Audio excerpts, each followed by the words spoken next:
ನಮಸ್ಕಾರ, ವಿಶೇಷ ಕಾರ್ಯಕ್ರಮಕ್ಕೆ ಸ್ವಾಗತ. ನಾನು ಸುಧಾಗೌಡ.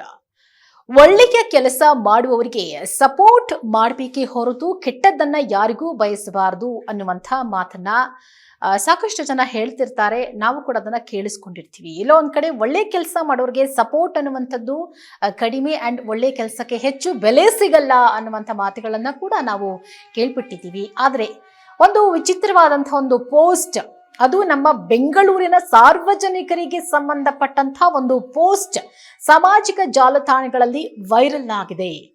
ಸಾಕಷ್ಟು ಜನ ಇದಕ್ಕೆ ಕಾಮೆಂಟ್ಗಳನ್ನ ಹಾಕ್ತಿದ್ದಾರೆ. ಅದು ಕೆಲವರು, ಎಲ್ಲರೂ ಕೂಡ ಈ ಒಬ್ಬ ವ್ಯಕ್ತಿಯ ಬಗ್ಗೆ ಮಾತನಾಡಿದ್ದಾರೆ. ಹಾಗಿದ್ರೆ ಯಾರು ಆ ವ್ಯಕ್ತಿ, ಯಾವ ಕೆಲಸಕ್ಕಾಗಿ ಅವರು ಕಾಮೆಂಟ್ ಅನ್ನ ಮಾಡಿದ್ರು, ಮತ್ತೆ ಯಾವುದು ಆ ಒಳ್ಳೆ ಕೆಲಸ ಅನ್ನುವಂಥದ್ದನ್ನ ನಾನು ಹೇಳ್ತಾ ಹೋಗ್ತೀನಿ. ನೋಡಿ, ಇಲ್ಲೊಬ್ಬ ವ್ಯಕ್ತಿ ತನ್ನ ಸ್ವಂತ ಖರ್ಚಿನಿಂದ ತಮ್ಮ ಏರಿಯಾದಲ್ಲಿ ಗುಂಡಿ ಬಿದ್ದಿದ್ದ ರಸ್ತೆಯನ್ನ ರಿಪೇರಿ ಮಾಡಿಸಿದ್ದಾರೆ. ಎಷ್ಟು ಸಾರಿ ಅಂತ ಹೋಗಿ ನಾವು ಕಂಪ್ಲೇಂಟ್ ಮಾಡೋದು. ನಮ್ಮ ಬೆಂಗಳೂರಿನಲ್ಲಿ ಸಾಕಷ್ಟು ಕಡೆಗಳಲ್ಲಿ ಗುಂಡಿ ಬಿದ್ದಿರುವಂತಹ ರಸ್ತೆಗಳಿದಾವೆ. ಅದರಲ್ಲಿ ಪ್ರತಿದಿನ ಓಡಾಡುವಂಥವ್ರು ಸಮಸ್ಯೆಗಳನ್ನ ಫೇಸ್ ಮಾಡ್ತಿದ್ದಾರೆ.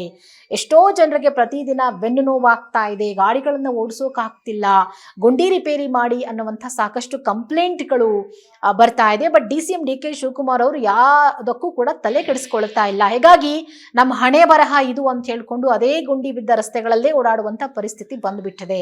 ಇನ್ನೂ ಕೆಲವೊಂದ್ ಕಡೆ ಟಾರ್ ಹಾಕಿ ಅದನ್ನ ಮುಚ್ಚೋ ಪ್ರಯತ್ನ ಮಾಡ್ತಿದ್ದಾರೆ. ಬಟ್ ಅದು ಒಂದ್ ವಾರ 2 ವಾರ ಅಷ್ಟೇ ಇರುತ್ತೆ. ಅದಾದ್ಮೇಲೆ ಪುನಃ ಮತ್ತೆ ವಾಪಸ್ ಅದೇ ಸ್ಥಿತಿಗೆ ಮರುಕಳಿಸ್ತಾ ಇದೆ. ಹೀಗಾಗಿ ಇದೆಲ್ಲವನ್ನ ನೋಡಿ ಬೇಸತ್ತಿರುವಂತಹ ಒಬ್ಬ ವ್ಯಕ್ತಿ ತನ್ನದೇ ಸ್ವಂತ ಖರ್ಚಿನಲ್ಲಿ ತಮ್ಮ ಏರಿಯಾದಲ್ಲಿ ಇರುವಂತಹ ಗುಂಡಿ ಬಿದ್ದಂತಹ ರಸ್ತೆಯನ್ನ ರಿಪೇರಿ ಮಾಡಿಸಿದ್ದಾರೆ. ಆದ್ರೆ ಪುಣ್ಯಾತ್ಮ ಅವನು ಆ ಕೆಲಸವನ್ನ ರಾತ್ರಿ ಮಾಡಿದಿದ್ರೆ ಬಹುಶಃ ಆ ರಸ್ತೆ ಚೆನ್ನಾಗಿರ್ತಿತ್ತೋ ಏನೋ. ಆದ್ರೆ ಬಹುಶಃ ಐಡಿಯಾ ಓಡಿಸದೆ ಹಗಲೊತ್ನಲ್ಲೇ ಈ ಕೆಲಸವನ್ನ ಮಾಡಿಬಿಟ್ಟಿದ್ದಾರೆ. ಆದ್ರೆ ಗುಂಡಿ ಸರಿ ಮಾಡಿದ 1 ಗಂಟೆಯ ಒಳಗೆ ಒಂದು ನೀರಿನ ಟ್ಯಾಂಕರ್ ಬಂದ್ಬಿಟ್ಟು ಎಲ್ಲವನ್ನ ಹಾಳು ಮಾಡಿ ಹೋಗ್ಬಿಟ್ಟಿದೆ. ಈಗ ರೋಡ್ ರಿಪೇರಿ ಮಾಡ್ತಿರ್ತಾರೆ, ಟಾರ್ ಹಾಕಿರ್ತಾರೆ, ಅದು ಒಣಗೋವರೆಗೂ ಹಾಗೆ ಬಿಡಬೇಕು. ಅದ್ರ ಮೇಲೆ ಯಾವ ವೆಹಿಕಲ್ ಕೂಡ ಓಡಾಡಬಾರ್ದು. ಅಟ್ಲೀಸ್ಟ್ ಅವನು ಒಂದು ಯಾರು ಈ ಕಡೆ ಬರಬಾರದು ಅನ್ನುವಂತ ಒಂದು ಬೋರ್ಡ್ಗಳನ್ನಾದ್ರೂ ಹಾಕಿ ಆ ಜಾಗವನ್ನ ರೆಸ್ಟ್ರಿಕ್ಷನ್ ಮಾಡಬೇಕಾಗಿತ್ತು. ಅದನ್ನ ಕೂಡ ಆತ ಮಾಡಿಲ್ಲ.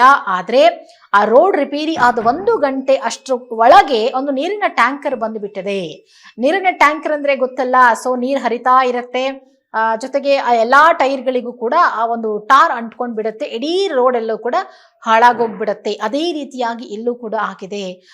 ಆಗ ಆ ಒಂದು ಪೋಸ್ಟ್ ಫೋಟೋ ತೆಗೆದು ಅದನ್ನ ಸಾಮಾಜಿಕ ಜಾಲತಾಣಕ್ಕೆ ಆತ ಅಪ್ಲೋಡ್ ಕೂಡ ಮಾಡ್ತಾನೆ. ಅದು ಭಾರಿ ವೈರಲ್ ಆಗಿದೆ. ಸರ್ಕಾರ ಮಾಡಬೇಕಾಗಿದ್ದ ಕೆಲಸವನ್ನ ಈ ವ್ಯಕ್ತಿ ಮಾಡಿದ್ದಾರೆ. ಆದ್ರೆ ಆ ಕೆಲಸಕ್ಕೆ ಫಲ ಸಿಗೋ ಮೊದಲೇ ಎಲ್ಲವೂ ಹಾಳಾಗೋಗ್ಬಿಟ್ಟಿದೆ. ಇದರ ಜೊತೆಗೆ ಗುಂಡಿ ಮುಚ್ಚೋದಕ್ಕೆ ಮಾಡಿದ ಖರ್ಚು ಕೂಡ ವ್ಯರ್ಥ ಆಗಿದೆ. ತನ್ನ ಸ್ವಂತ ಖರ್ಚನ್ನ ಹಾಕೊಂಡು ಪಾಪ ಆ ಹುಡುಗ, ಆ ವ್ಯಕ್ತಿ ಆ ರೋಡ್ ಅನ್ನ ರಿಪೇರಿ ಮಾಡಿಸಿದ್ದಾರೆ. ಹೊಸದಾಗಿ ಹಾಕಲಾದ ಸಿಮೆಂಟ್ ರಸ್ತೆಯ ಮೇಲೆ ನೀರಿನ ಟ್ಯಾಂಕರ್ ಹೋಗಿ ಎಲ್ಲವನ್ನ ಹಾಳು ಮಾಡಿಬಿಟ್ಟಿದೆ.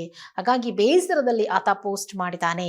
ಬೆಂಗಳೂರಿನ ಜನ ಯಾವತ್ತೂ ಕೂಡ ಸರಿಯಾಗಲ್ಲ, ಯಾವತ್ತೂ ಕೂಡ ಅವ್ರಿಗೆ ಬುದ್ಧಿ ಬರಲ್ಲ, ಏನ್ ಮಾಡಿದ್ರು ಇವರ ಹಣೆ ಬರಹ ಇಷ್ಟೇ, ಈ ನಗರ ಯಾವತ್ತಿಗೂ ಕೂಡ ಉತ್ತಮ ಆಗೋದಿಲ್ಲ ಅಂತ ಹೇಳಿ ಬೇಸರದಿಂದ ಈ ಒಂದು ಪೋಸ್ಟ್ಗೆ ಶೀರ್ಷಿಕೆಯನ್ನ ಕೂಡ ಕೊಟ್ಟಿದ್ದಾರೆ. ಪೋಸ್ಟ್ ನಲ್ಲಿ ಘಟನೆಯ ಬಗ್ಗೆ ವಿವರಣೆಯನ್ನ ಕೂಡ ಕೊಟ್ಟಿದ್ದಾರೆ. ನನ್ನ ಬೀದಿಯಲ್ಲಿರುವಂತಹ ರಸ್ತೆ ಗುಂಡಿಗಳನ್ನ ನಾನು ಸ್ವಂತ ಹಣದಿಂದ ಸರಿ ಮಾಡೋಕೆ ಅಂತ ಹೇಳಿ ನಿರ್ಧರಿಸಿದ್ದೆ. ರಸ್ತೆ ದುರಸ್ತಿಯಾದ 1 ಗಂಟೆ ಒಳಗೆ ಒಂದು ನೀರಿನ ಟ್ಯಾಂಕರ್ ಬಂದು ಎಲ್ಲವನ್ನ ಸಮುದ್ರದ ಅಲೆಗಳಂತೆ ಕೊಚ್ಕೊಂಡು ಹೋಗಿದೆ. ಇಡೀ ಸಿಮೆಂಟಿನ ರಸ್ತೆ ಒಂದೇ ಗಳಿಗೆಯಲ್ಲಿ ಟ್ಯಾಂಕರ್ನ ಟಾರ್ ನಲ್ಲಿ ಅಂಟಿಕೊಂಡು ಹೋಗ್ಬಿಟ್ಟಿದೆ. ಈ ಬಗ್ಗೆ ಟ್ಯಾಂಕರ್ ಚಾಲಕನನ್ನ ಪ್ರಶ್ನೆ ಮಾಡಿದ್ರೆ, ರಸ್ತೆ ಚೆನ್ನಾಗಿದ್ದಿದ್ರೆ ನಾನು ಸಿಮೆಂಟ್ ಮೇಲೆ ಹೋಗ್ತಿರ್ಲಿಲ್ಲ ಅಂತ ಹೇಳಿ ಬೇಜವಾಬ್ದಾರಿತನದ ಉತ್ತರವನ್ನ ಕೊಟ್ಟು ತನ್ನ ತಪ್ಪನ್ನ ಆತ ಸಮರ್ಥಿಸಿಕೊಂಡಿದ್ದಾನೆ. ನೀವು ರಾತ್ರಿ ವೇಳೆ ರಸ್ತೆ ರಿಪೇರಿ ಮಾಡಬೇಕಾಗಿತ್ತು, ಹಗಲೊತ್ನಲ್ಲಿ ಯಾಕೆ ಮಾಡಿದ್ರಿ ಅಂತೇಳಿ ನನಗೇ ಗದರಿದ್ದಾನೆ ಅಂತ ಹೇಳಿ ಪೋಸ್ಟ್ ನಲ್ಲಿ ಹೇಳಿಕೊಂಡಿದ್ದಾರೆ. ಅಂದ್ರೆ ಚಾಲಕನ ಮಾತಿನಿಂದ ಪಾಪ ಆ ವ್ಯಕ್ತಿ ಬೇಸರ ಮಾಡ್ಕೊಂಡಿದ್ದಾರೆ. ಒಂದ್ ಕಡೆ ನನ್ನ ಶ್ರಮ ಹೋಯ್ತು, ಹಣ ಹೋಯ್ತು, ಜೊತೆಗೆ ಎಲ್ಲವೂ ವ್ಯರ್ಥ. ಇದರ ಜೊತೆಗೆ ಭಾನುವಾರ ನನಗೆ ರಜೆ ಇತ್ತು, ಅವತ್ತು ನಾನು ರಜೆ ಇದೆ ಅನ್ನೋ ಕಾರಣಕ್ಕಾಗಿ ದುಡ್ಡು ಹಾಕಿ ರೋಡ್ ರಿಪೇರಿ ಮಾಡೋ ಕೆಲ್ಸಕ್ಕೆ ನಿಂತೆ, ಬಟ್ ಎಲ್ಲವೂ ವ್ಯರ್ಥ ಆಗೋಯ್ತು. ನೀವು ಯಾವ ಕಾರಣಕ್ಕೂ ನೀವು ಸರಿಯಾಗೋದಿಲ್ಲ ಬೆಂಗಳೂರಿನವರು ಅಂತೇಳಿ ಆ ಪೋಸ್ಟ್ ಅನ್ನ ರೆಡಿಟ್ ನಲ್ಲಿ ಹಂಚಿಕೊಂಡಿದ್ದಾರೆ. ಹಲವು ಬಳಕೆದಾರರು ಈ ಬಗ್ಗೆ ಕಾಮೆಂಟ್ ಕೂಡ ಮಾಡಿದ್ದಾರೆ. ಮೂರ್ಖರು ನಿಮ್ಮ ಕೆಲಸವನ್ನ ಯಾವತ್ತಿಗೂ ಕೂಡ ಪ್ರಶಂಸಿಸೋದಿಲ್ಲ, ಅವರ ಬಗ್ಗೆ ಯೋಚನೆ ಮಾಡಬೇಡಿ ಅಂತ ಹೇಳಿ ಒಬ್ಬ ಒಬ್ರು ಕಾಮೆಂಟ್ ಮಾಡಿದ್ರೆ, ಮತ್ತೊಬ್ರು ನೀವು ಒಳ್ಳೆಯ ವ್ಯಕ್ತಿ, ನಿಮ್ಮ ಈ ಶ್ರಮಕ್ಕೆ ಖಂಡಿತ ಫಲ ಸಿಗಬೇಕು, ನಿಮ್ಮಂಥ ವ್ಯಕ್ತಿಗಳು ಸಿಗೋದು ಕಷ್ಟ, ಹಾಗೆ ನಿಮ್ಮಂತೆ ಯೋಚನೆ ಮಾಡೋಕ್ಕೂ ಕೂಡ ಬೇರೊಬ್ಬರಿಂದ ಸಾಧ್ಯವಿಲ್ಲ ಅಂತ ಹೇಳಿ ಕಾಮೆಂಟ್ ಮಾಡಿದ್ದಾರೆ. ಕ್ಷಮಿಸಿ ಗೆಳೆಯ, ನೀವು ಸರಿಯಾದ ಕೆಲಸ ಮಾಡಿದ್ದೀರಿ. ದುರದೃಷ್ಟವಶಾತ್ ನಗರದಲ್ಲಿ ತುಂಬಾ ಜನ ಮೂರ್ಖರಿದ್ದಾರೆ. ನಿಮ್ಮ ಕೆಲಸಕ್ಕೆ ನನ್ನ ಗೌರವ ಇದೆ ಅಂತ ಹೇಳಿ ಮತ್ತೊಬ್ರು ಬಳಕೆದಾರರು ಕಾಮೆಂಟ್ ಮಾಡಿದ್ದಾರೆ. ಹೀಗಾಗಿ ಸಾಕಷ್ಟು ಬೇಸರವನ್ನ ಆ ವ್ಯಕ್ತಿ ವ್ಯಕ್ತಪಡಿಸಿದ್ದಾನೆ.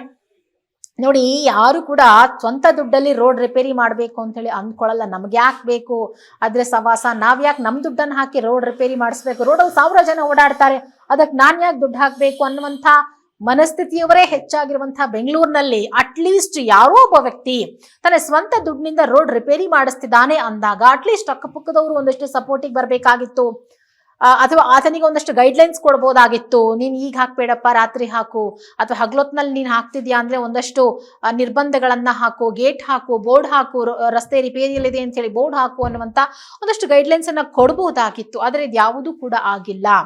ಬಹುಶಃ ನಾನು ರೋಡ್ ರಿಪೇರಿ ಮಾಡಿಸ್ಬೇಕು ಅನ್ನುವಂಥ ಆಸೆಯಿಂದಲೋ ಅಥವಾ ಎಕ್ಸೈಟ್ಮೆಂಟ್ ನಿಂದಲೋ ಮಾಡಿಸ್ಬಿಟ್ಟಿದ್ದಾರೆ. ಬಟ್ ಆ ಒಂದು ಖರ್ಚಾಗಿದ್ದಿಲ್ಲ, ಅಮೌಂಟ್ ಕೂಡ ವೇಸ್ಟ್ ಆಯಿತು, ಆತನ ಸಮಯ ವ್ಯರ್ಥ ಆಯಿತು, ಜೊತೆಗೆ ಭಾನುವಾರದ ಆತನ ರಜೆಯೂ ಕೂಡ ವ್ಯರ್ಥ ಆಗಿದೆ. ಹೀಗಾಗಿ ಎಷ್ಟೋ ಸಂದರ್ಭಗಳಲ್ಲಿ ನಾವು ಗಮನಿಸಿದ್ದೀವಿ, ನಮ್ಮ ಬೆಂಗಳೂರಿನ ತುಂಬಾ ಜನ ಎಜುಕೇಟೆಡ್ಸ್ ಇದ್ದಾರೆ, ಬಟ್ ಅವ್ರು ಯಾರು ಕೂಡ ನಿಜವಾದ ಎಜುಕೇಟೆಡ್ಸ್ ಅಲ್ಲ. ಅವರೆಲ್ಲರೂ ಕೂಡ ಅನಾಗರಿಕರು, ಮೂರ್ಖರು. ಒಂದು ಕಡೆ ಒಂದು ರಿಪೇರಿ ಕೆಲಸ ನಡೀತಾ ಇದೆ ಅಂದ್ರೂ ಕೂಡ ಅಲ್ಲಿ ನುಗ್ತಾರೆ. ಮತ್ತೆ ತಮ್ಮದೇ ಅಂಗಡಿಗಳ ಮುಂದೆ ದೊಡ್ಡದಾಗಿ ಗುಂಡಿ ಬಿದ್ದಿದ್ರು ಕೂಡ ಬೇರೆಯವರಿಂದ ಅದಕ್ಕೆ ಸಮಸ್ಯೆ ಆಗ್ತಿದ್ರು ಕೂಡ ಅದನ್ನ ಮುಚ್ಚೋ ಪ್ರಯತ್ನ ಮಾಡಲ್ಲ. ಎಲ್ಲವನ್ನೂ ಸರ್ಕಾರದ ಮೇಲೆ ಬಿಟ್ಟು ಕೂತ್ ಬಿಟ್ರೆ ನಾಳೆ ದಿವಸ ಆ ಗುಂಡಿಗೆ ಬಿದ್ದು ಎಷ್ಟೋ ಜನ ಸಾವನ್ನಪ್ಪಬಹುದು, ಅಥವಾ ಅವರ ಮಕ್ಕಳೇ, ಅವರ ಹೆಂಡತಿ ಮಕ್ಕಳೇ ಆ ರೋಡ್ ನಲ್ಲಿ ಬರುವಾಗ ಬಿದ್ದು ಸಾವನ್ನಪ್ಪಿದ್ರೆ ಆಗ ಬಂದು ಬಾಯ್ ಬಡ್ಕೊಳ್ಳೋ ಬದಲು ನಮ್ಮ ಮನೆ ಮುಂದೆ ಗುಂಡಿ ಬಿದ್ದಿದ್ರೆ ನಾವೇ ಅದನ್ನ ಮುಚ್ಚೋ ಪ್ರಯತ್ನ ಮಾಡುವಂತ ಒಂದು ಕೆಲಸಕ್ಕೆ ಯಾವಾಗ ಸಾರ್ವಜನಿಕರು ಕೈ ಹಾಕ್ತಾರೋ ಆಗ ಬಹುಶಃ ಇಂಥ ಒಳ್ಳೆ ಕೆಲಸಗಳಿಗೆ ಸಪೋರ್ಟ್ ಅಂತೂ ಖಂಡಿತವಾಗ್ಲೂ ಸಿಗತ್ತೆ. ಬೆಂಗಳೂರಿನಲ್ಲಿ ಯಾವ ರೋಡ್ ಕೂಡ ಸರಿಯಾಗಿಲ್ಲ, ಪ್ರತಿಯೊಂದು ರೋಡ್ನಲ್ಲೂ ಕೂಡ ಗುಂಡಿಗಳಿದಾವೆ. 2 ವೀಲರ್ನಲ್ಲಿ ಹೋಗುವಂಥವ್ರಿಗಂತೂ ಬಹಳ ಸಮಸ್ಯೆಗಳಾಗ್ತಾ ಇದೆ. ಪ್ರತಿದಿನ ಹೋಗಿ ಗಾಡಿ ಓಡಿಸ್ಕೊಂಡು ಮನೆಗೆ ಹೋದ್ರೆ ಸಾಕು ಬೆನ್ನೋವು ಅಂತ ಹೇಳಿ ಮಲ್ಕೊಳ್ಳುವಂತಹ ಪರಿಸ್ಥಿತಿ ಇದೆ. ಇನ್ನು ಗರ್ಭಿಣಿ ಸ್ತ್ರೀಯರು ಅದ್ ಹೆಂಗ್ ಓಡಾಡ್ತಿದಾರೋ ಗೊತ್ತಿಲ್ಲ. ನಿಜಕ್ಕೂ ಬೆಂಗಳೂರು ಗಬ್ಬೆದ್ದು ಹೋಗ್ತಾ ಇದೆ. ಸಾರ್ವಜನಿಕರಿಂದ ಹಿಡಿದು ಈ ಬೆಂಗಳೂರಿನಲ್ಲಿ ಉದ್ಯಮವನ್ನ ಕಟ್ಟಿಕೊಂಡಂಥವ್ರು, ದೊಡ್ಡ ದೊಡ್ಡ ಉದ್ಯಮದವರು ಕೂಡ ಕಂಪ್ಲೇಂಟ್ ಮಾಡ್ತಿದ್ದಾರೆ. ಆದ್ರೆ ಇಲ್ಲೋ ಒಂದ್ ಕಡೆ ಈ ರೋಡ್ ಸಮಸ್ಯೆಗೆ ತಾತ್ಕಾಲಿಕ ಪರಿಹಾರ ಸಿಗ್ತಾ ಇದೆ ವಿನಃ ಸಾರ್ವಜನಿಕರು ವಾಲಂಟ್ರಿಯಾಗಿ ಈ ಕೆಲಸವನ್ನ, ರೋಡ್ ಮುಚ್ಚೋ ಕೆಲಸವನ್ನ ಮಾಡಿದ್ರೆ ಮಾತ್ರ ಈ ಒಂದು ಸಮಸ್ಯೆಗೆ ಶಾಶ್ವತ ಪರಿಹಾರ ಸಿಗುತ್ತೆ. ಇಲ್ಲ ಅಂತಂದ್ರೆ ಪ್ರೊಟೆಸ್ಟ್ ಮಾಡಬೇಕು.